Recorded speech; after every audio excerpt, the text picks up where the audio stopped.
Hello and welcome back to the Audible Finish, where we discuss the week gone by in the world of wrestling. I'm your host, Dimitri Kalos, and alongside me, as always, is my esteemed co-host, Thanasi. Welcome back, Thanasi. Salutations and peace. It's great to be around on the show. In today's episode, we discuss AEW Dynasty and its immediate fallout, including the crowning of Swerve Strickland as world champion and the Elite's attack on Tony Khan, which raises the question, have the Elite taken over AEW? We will also discuss our thoughts on the developments from WWE ahead of their upcoming draft and Backlash event in France, including Becky Lynch becoming the Women's World Champion.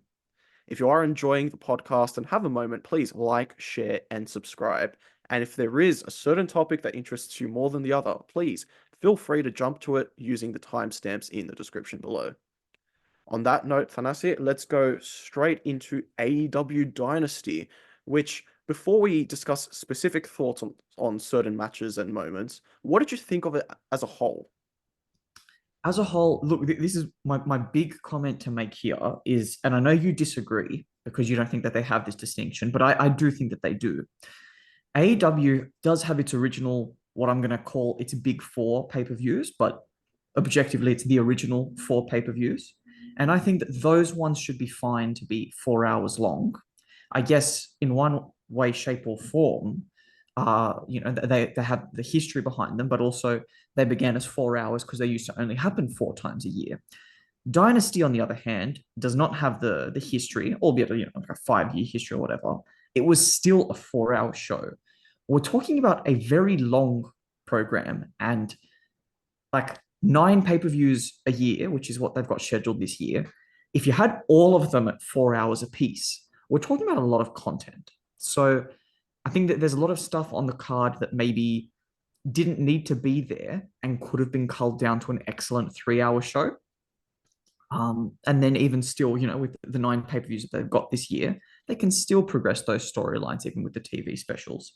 And this is a complaint that I've had, on the WWE side of things historically as well. But I do think that the best time for a pay-per-view is 3 hours long. And I just think that even with the Ring of Honor stuff that has happened recently around WrestleMania as well, Supercard of Honor, there's been a lot of Southern owned wrestling, if I can put it that way, going on alongside WrestleMania. So it's feeling a little bit overload. I, to be honest, in principle, I think I do agree with you, that it helps just within your own product as well as set it apart, help create distinctions. So actually, I think it didn't bother me so much with Dynasty, but I think in principle, you do have a point with that. On that point, let's discuss some of the big headlines coming out of this show. And I feel like let's just start with the biggest one, and that is Swerve Strickland beating Samoa Joe. He's the new AEW World Champion. As he's said it many times, but he's the first African American World Champion of AEW. So that was obviously a very big thing for him. How do you feel about it finally coming to this moment for him? And on that point as well, how does this put Samoa Joe's reign in context with the other world champions AEW has had?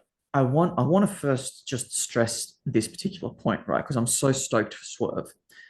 Swerve was sacked from the WWE, released as Isaiah Swerve Scott, and he entered AEW with a lot of hype because people knew the talent that this bloke had.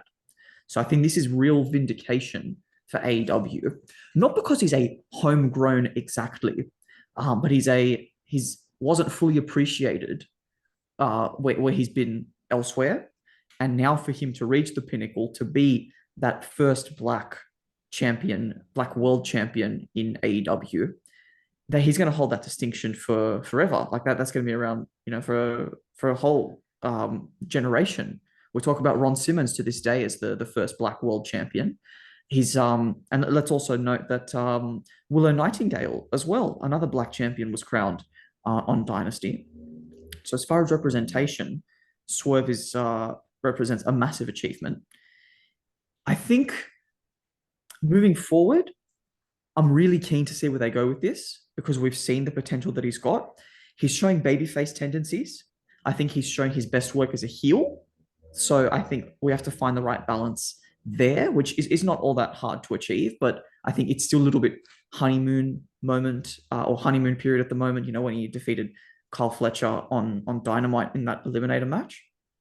So I'm really keen to see where they go with this, and I hope that they take him seriously as they have done thus far, because he feels like a very credible world champion, and we were ready for it, right? That whole pay-per-view, it felt like it was all building up for him, right? He really was well and truly the main event of this one.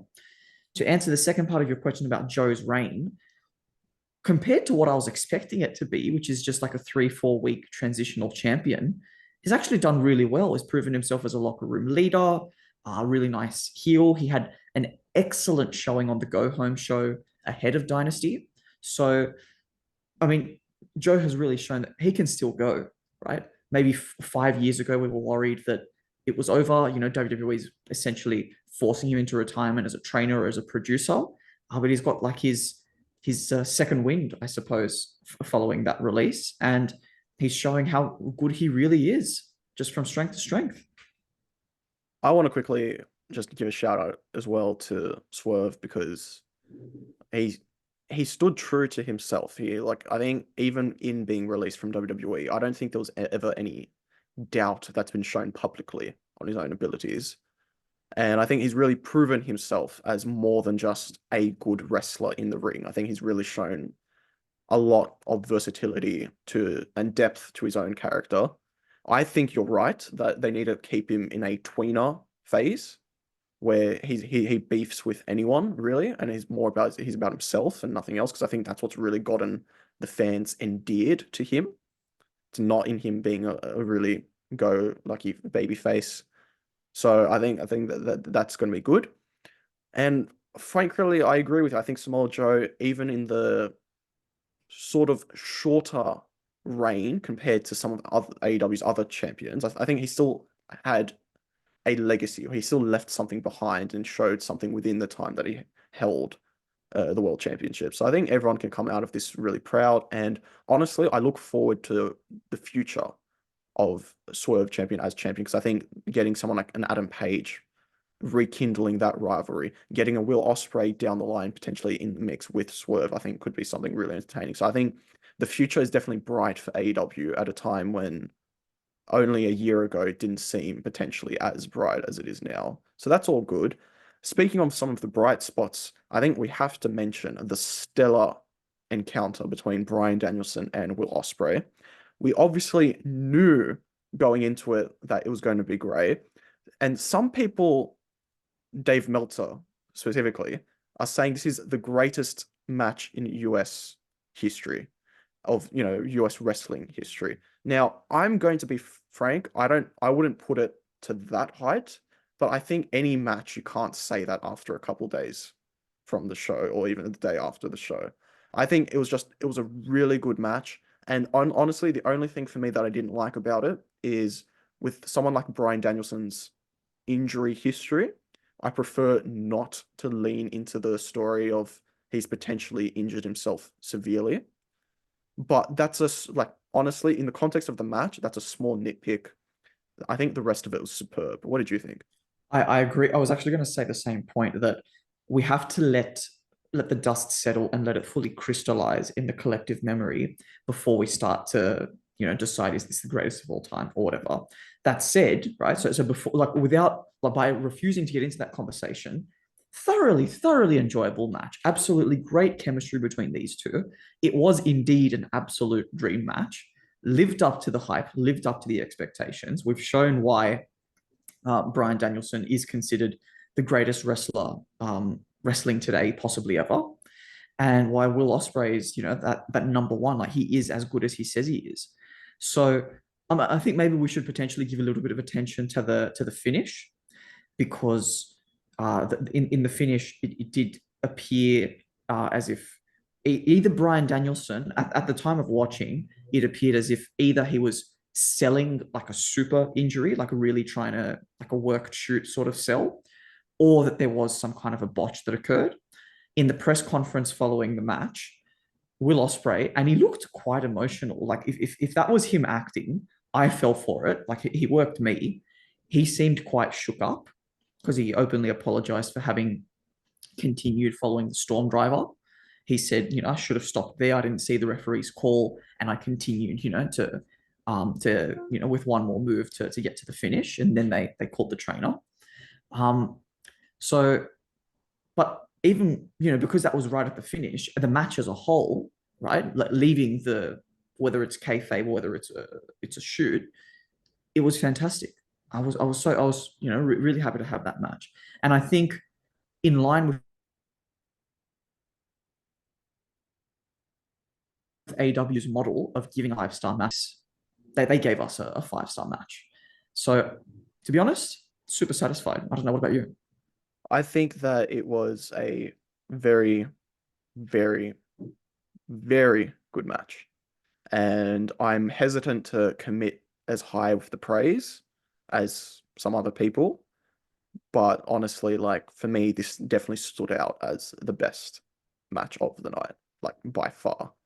But it was not the only other highlight worth mentioning because there was another big one, and that was the tag title ladder match. And I think the match itself, it was a standard AEW ladder match, lots of high spots, lots of ingenuity with offense using weaponry. It kind of harkened back to the TLC tag matches actually, with the way they were bringing in all those weapons as well. But honestly, the big talking point coming out of this is that Jack Perry did interfere on behalf of the Young Bucks to help them get the win. And I want to sort of segue this into Dynamite as well, but from the actual show itself, how did you feel that all fared for you? Oh, look, I think the match was entertaining. Don't get me wrong, but the talking point coming out of the match was always going to be the fact that Jack Perry interfered and got involved, and it felt a little bit lackluster, I guess, because he still. I think this is either a comment on camera work or just on the fine details, but I think details are important in the presentation of wrestling. The camera did linger on him, um, and it didn't give full focus to Matt Jackson pulling down the belts, which is, Yes. at the end of the match. So I think, and I'm not sure where to assign blame for this, but it felt a little bit like, oh shit, like the match is finishing, you know? And I think that we do need to give a little bit more attention to that, whether or not that meant, because you see, the sell was that security stormed the ring instantly, and security couldn't leave him alone so that he could be in the shot with the Bucks getting the victory. But maybe security pulling him out of the ring and then letting the finish unfold. So little details like this. But before getting, getting down into the dumps of that one, um, Young Bucks, 3 times World Tag Team Champions, big deal. Now with the brand new, I guess, iteration of the Elite, which we can discuss a bit more, with the Dynamite discussion, but it does give a bit of meat and a bit of development, bit of evolution to the Elite, as a brand and as a faction, right? Because previously they didn't. Well, I guess they had an identity, but it's shifting now, and I'm interested to see how they evolve. Well, let's get straight into it because I don't really have any other thoughts to add on that. I think I was always curious to see Jack Perry brought back into the fold because I figured now that he's had this time away from AEW television, that let him come back and actually have something to do. Because I think before then they were still trying to find a place for him, and now they've got a very natural way to handle him as a character. So let's go straight into AEW Dynamite discussion then. And Jack Perry was formally reinstated by Tony Khan. His suspension is over. And immediately after, the Elite came down to the ring and attacked Tony Khan after Jack Perry had actually given him a gut punch using a microphone, I believe. And they gave him what I think was formerly called the Meltzer driver, and is now they actually called it the Tony Khan driver. So they hit Tony Khan with that maneuver, that tag team finish. And honestly, I come out of it, and for the first time in a little while, I think maybe for some it didn't feel this way, but I come out of it feeling like I want to see what's going to happen. Like, I'm actually curious tuning into next week's Dynamite. What are the repercussions? Because the Elite, especially the Young Bucks, are holding their authority within the company as like a position of higher standing. They literally just attacked the highest standing just below the other owner of the company, which is Tony Khan's father, who also, by the way, showed up on Dynamite to close it out. So what's going on here? What did you think of all this mess, essentially? Well, I I, think I've got a couple of reflections. Is his name Sadiq Khan, I or is that believe the, so. I okay? think it's So Sadiq, yeah. I was wondering if Sadiq Khan was actually the mayor of London, but I guess what this means is that as we head to into May and then into June, that perhaps it's going to be this new version of the Elite versus the starting lineup of Fulham in Blood and Guts. I looked into it. It's Yep. actually Shahid Khan. So I think you're right. I think Shahid Sadiq might be the London mayor. was mayor of London, right? So maybe they'll meet with him at All In. Potentially. Nevertheless, um, yeah. So with this one, uh, points to Tony Khan for selling, right? Because he's a non wrestler, and when you're a non wrestler, you need to sell very very much, right? So he did so. I think in storyline where we're heading, because Jack Perry was getting pops, right? So he subverted the expectation because he got, he had a baby face tease bringing TK out and then punching him in the gut, to get the crowd to turn on him. And of course, he has to be a heel, right? They're not stupid enough to think that they're going to make him a baby face. But I'd be curious to see how it would work if in storyline they're writing Tony Khan out of the authority position and saying that the Young Bucks now have assumed full control in kayfabe, right? Saying, essentially like maybe they're going to become on-screen authority figures as well as on-screen talent moving forward. It's something that AEW has avoided for a good 5 years because it's usually been Tony Khan feeding decisions into like the ear of Tony Schiavone and he makes announcements on his behalf. I've actually liked that aspect of it because I like it takes the focus away from on-screen authority figures, which we've seen in WWE. It can often not actually pan out very fruitfully. But I don't know, mixing things up, giving this a shot. I'm curious to see where they would take it and if they can pull it off. But it seems to be the birth, I guess, of this brand new foursome elite with the Bucks, Okada, and Jack Perry. So keen to see more. For me, the conflicting feelings of this, I really liked it. As a segment, I thought it worked.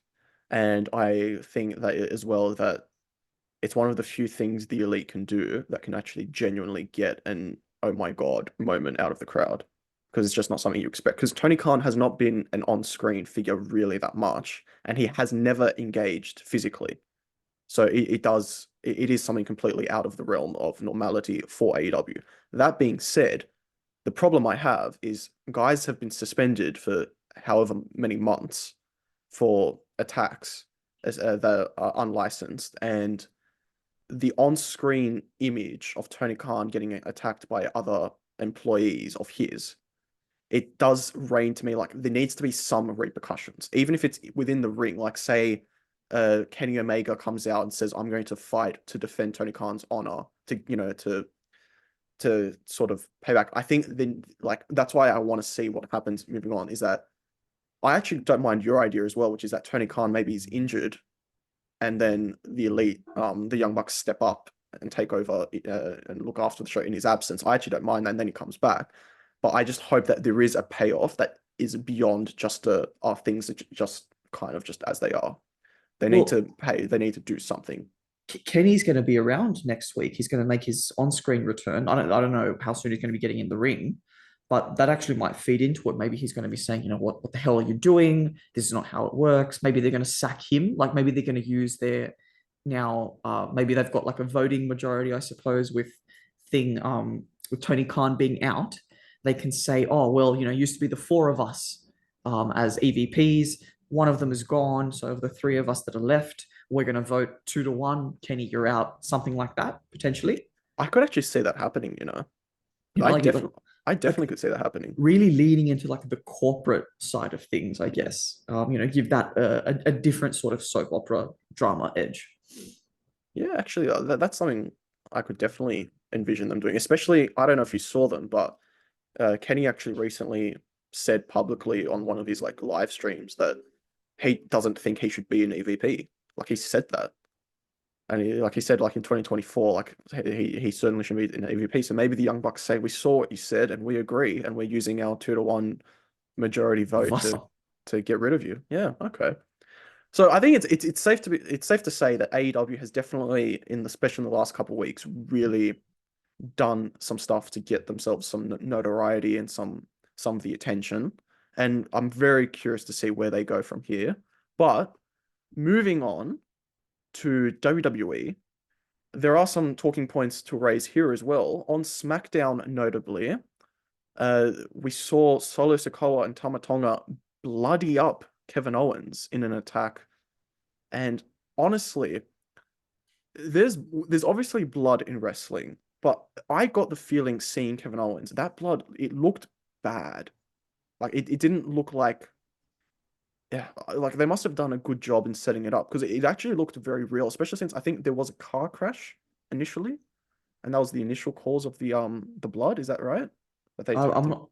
I don't recall that part. I think I the only thing that I remember is that he was brought from the back because when Solo arrived at the show, the first thing that he said to Paul Heyman is, "Where is Kevin Owens?" So he arrived at the show with an intention to make an example out of him, right? That's like, to make the hit, I guess, and then show everyone how serious they are. But I do agree with you on the blood thing. I think maybe either like in the blade, maybe he went slightly too far and it just started to come out because it looked quite profuse from one particular angle. It looked like on one side of the head is where it was. See, that's the other thing as well. It looked concentrated, like you said, maybe it was like a deep gash unintentionally, Yeah. and that was. But honestly, for a visual, it was beautiful. It was And very powerful. And I think that's the thing that's sort of sometimes weird about wrestling is it can get a bit bloodthirsty with the idea of, like you look at things like that and you go, oh my God, from like an artistic, physical point of view, it's like, oh my God, that stands out. And hopefully WWE doesn't do it too often because we know it's not the healthiest thing for the wrestlers. But I thought that really stood out and it's helping put, I think, positive attention on a storyline that is not actually for a title. It's not like working anywhere else. So the fact that they're doing that, I think, is a really good thing.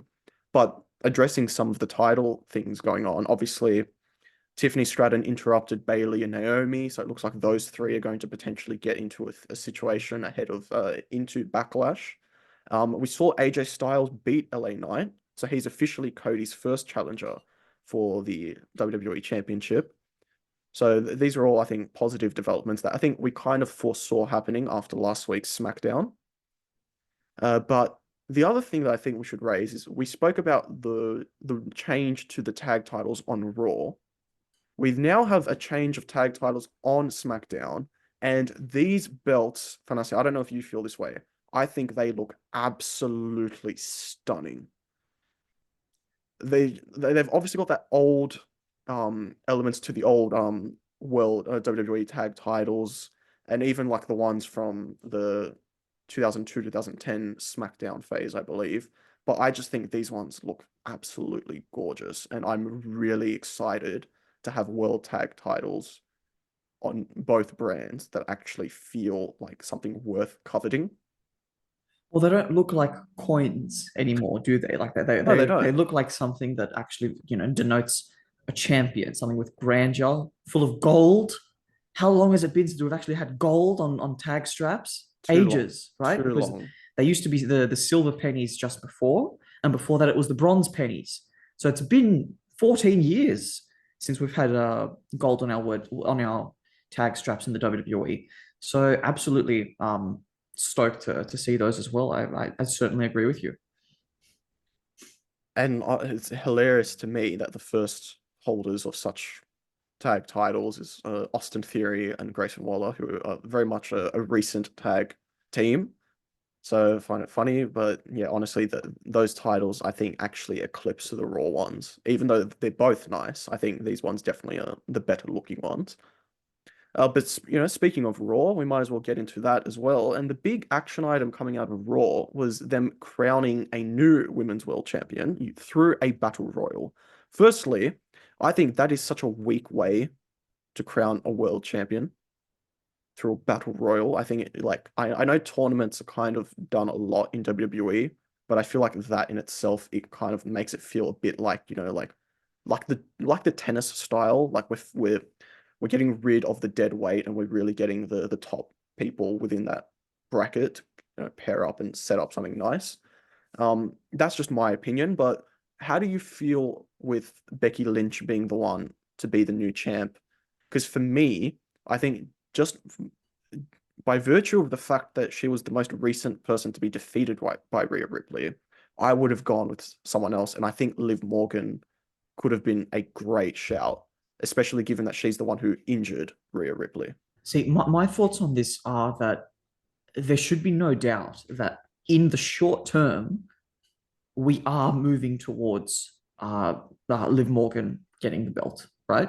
I like she's going to be defeating Becky Lynch very soon, whether it's in France, whether it's in Saudi Arabia, King of the Ring, or whether she gets it on television, whatever. That is where we're heading, right? Because it is that exact thing that you've said that Becky Lynch is the most recent unsuccessful challenger to Rhea Ripley. So it makes her look, by definition, a weak champion. Now, we know reputationally that she's very strong. She's the number one in the division, aside from Rhea. She's got all the experience there. So we know that side. But just on paper, we look at Becky Lynch and say, well, you lost at WrestleMania. So I agree with you that getting the belt on Liv Morgan is ideal at the moment, right? Like that's definitely where we should be heading. We just have to do it in such a way that it gets the maximal heat. That I think that's where it's coming from. And maybe the booking committee said wasn't quite hot enough to put it on her on Raw. I kind of disagree. I actually would have liked to have seen her win that to win the battle royal, maybe, just like smack everyone, go nuts. But potentially a pay-per-view moment might be on the cards for her as well, and that might be even better. Well, that might be the rationale they've got in their minds, which is what you just said, in that just give Liv an actual victory over Becky, to really cement her place as the top star of the Women's World Championship. Yep. So potentially that's where they're going towards. I think that better be the plan, just because the online reaction I feel is very consistent with what we're saying, in that with Becky Lynch, it just doesn't feel like that was the right time, or it wasn't her moment to be the Women's World Champion. So we'll see where things progress from there. Obviously, they're trying to make the best out of a bad situation with Rhea having to vacate it, which wasn't the plan. So we do have to sort of give a little, I feel, especially since WWE is in a good place right now, they've got enough credit in the bank so that we can at least understand why they might have made this decision instead. We've got another thing to discuss with Raw, however, as well, that with Gunther coming back into the fold, and he's now lost one of his men, his merry men, in Giovanni Vinci. But he has said outright that his target now is to win the King of the Ring. And I find that interesting that he's said that as a claim. Do you like that he's sort of set that as his next target? Like, what did you feel about this whole Gunther I segment? I thought that was perfect. I think that is the exact direction we should be heading in. I don't think there's anyone else that should be winning the King of the Ring tournament, because I guess the next big milestone after the King of the Ring tournament is probably Money in the Bank, and then maybe like a SummerSlam main event. And I would like to see Gunther in a SummerSlam main event, don't get me wrong, but at least for right now, because I thought he should probably get more time off than just a couple of weeks since WrestleMania, right? So having brought him back now and putting his sights on the King of the Ring title, I think that's ideal. I think that's ideal for him. And, it gives him more than just Backlash to go. So it gives us a little bit of a stretch, right? Where he doesn't necessarily need to be in the ring all the time, right? He can be cutting his good promos. He can be backstage or egging on Ludwig Kaiser while still making his way through the bracket of the King of the Ring tournament, which has yet to be released. But I think it's safe to say that he's probably a favorite for it. And to be honest, I hope he wins it because the legitimacy he added to the Intercontinental Championship cannot be understated. And I think a guy like that is perfect to make the King of the Ring feel like something worth winning again. And can I add this that I think that we should do a 2002 Brock Lesnar with him, right? Where the winner of the King of the Ring gets a SummerSlam world title match. I think that that would be ideal for him.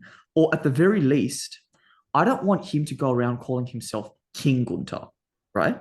I would rather he be announced in the same way that Cody Rhodes was being announced on Raw as winner of the 2023 and 24 Royal Rumble. I think we should be getting him announced now as the King of the Ring of 2024, Gunter, right? Not King Gunter, right? The big distinction there. It's a title, not a gimmick change. And that's what I think is the best thing for him. Yeah, and I agree. I'm definitely not concerned about it being a gimmick change. You know, that might be famous last words on my part, but I definitely think it would be more of an accolade rather than, like you said, a gimmick change. And I completely agree with you. It doesn't even have to be at SummerSlam, but I love the idea of you win the King of the Ring and it actually gives you an opportunity for something else. I love that idea. I don't know if that's where they're going to go down the road, but that would be fantastic. Well, honestly, with Raw, I think they're doing a better job in making it interesting. And I think we do have to give shout out to other talents. Like I just want to quickly mention, even the segment between Sheamus and Drew McIntyre, I thought it really helps carry sometimes the middle part of Raw that can feel like it's boring and it's not working towards anything. But even their encounter, I felt like helped elevate the status. Uh, Chad Gable embracing the heelish character. Now he's just saying everyone has to exist to help him out. Like I think there's some good elements coming into Raw, which is perfect because a 3 hour program, you've got to make it somewhat compelling viewing. I would say, just because you mentioned it, with Chad Gable, if we're on the verge of it, I would love it if he replaces Akira Tozawa and Otis in Alpha Academy with a couple of NXT recruits potentially, like start up not a team Angle, but a team Gable restart. I think that would be awesome for him, have that real amateur feel to it. How do you feel? Because I know that it's been sort of reported in rumors that this might be the progression. How do you feel about the Creed brothers being brought as Gable's new sort of Yeah, help in replacement of Otis and Akira Tozawa? absolutely. I mean, Otis and Akira, there's a bit of a ceiling there because they're kind of a comedy act. So, and that's, there's always a place for that. But if we're trying to make Chad Gable a credible intercontinental champion, then, and as a heel as well, that maybe, some aggressive Creed brothers that are out there, flanking him on either side, that would make him look great. And, bring in Ivy Nile, and have, some conflict there with Maxine, that can be like um, a, a tangential storyline or like a spin-off storyline that where they can bleed away and then it can actually be the proper threesome of Team Gable, if we can call them that. Well, that's exactly how I feel. I think because he's going to be a heel act moving forward, you're right. Like he needs to have a complete tonal shift. And Otis and Akira, you're right. They are set up as as a comedy act, as entertainment, as like complete entertainment for the crowd with their antics and with Gable. Like I think slowly he needs to progress away from that to achieve his ultimate goal, which is to win the Intercontinental Championship. And I must say, my last point that I'm going to raise, I love the idea that we've got Gable now, who desperately wants the Intercontinental Championship. We've had Sheamus for the last couple of years say he just wants the Intercontinental Championship. And with Gunther having the reign that he did, it feels like the Intercontinental Championship is a worthwhile achievement. And I feel like that's something that even when The Miz sort of gave it a bit more attention, I feel like even then it wasn't to this degree. And like, how do you feel about the current standing of the IC Championship? Yeah, it's about as high as it's been for a very long time because once upon a time, whoever was Intercontinental Champion was your number two guy. Like it would semi-main pay-per-views or it would semi-main WrestleManias. It's not quite there at the moment because we are in a model with two world champions, and also there is that slight level right below the world champion where you're in main event status, but not quite. You're beyond just top of the mid card. But agreed that compared with say some of the lighter years of maybe like 2019, 20, 21, 22 even, that were in a really good spot for the IC title. This might be a bit hyperbolic on my part, but I genuinely think this is the best position the IC Championship has been in since WCW got merged into WWE's fold, and we got the second World Championship introduced. I think this actually might be the best place it's ever been in since there was another world title to compete for. I would go even further than that. I would say maybe even like 1999, perhaps, because you see, even it was around that time where, WrestleMania 17, the semi-main was not the IC Championship. It was Undertaker versus Triple H. So that you had that sort of emergent main event, but like immediately below main event scene from the world title scene. So I would even go further than what you said. Well, it's certainly an interesting topic, and that might be something worth discussing in the future, like the legacy of the IC Championship and reflecting on some of the great champions. But that's probably for another time. That brings us to the end of this week's edition of the Audible Finish.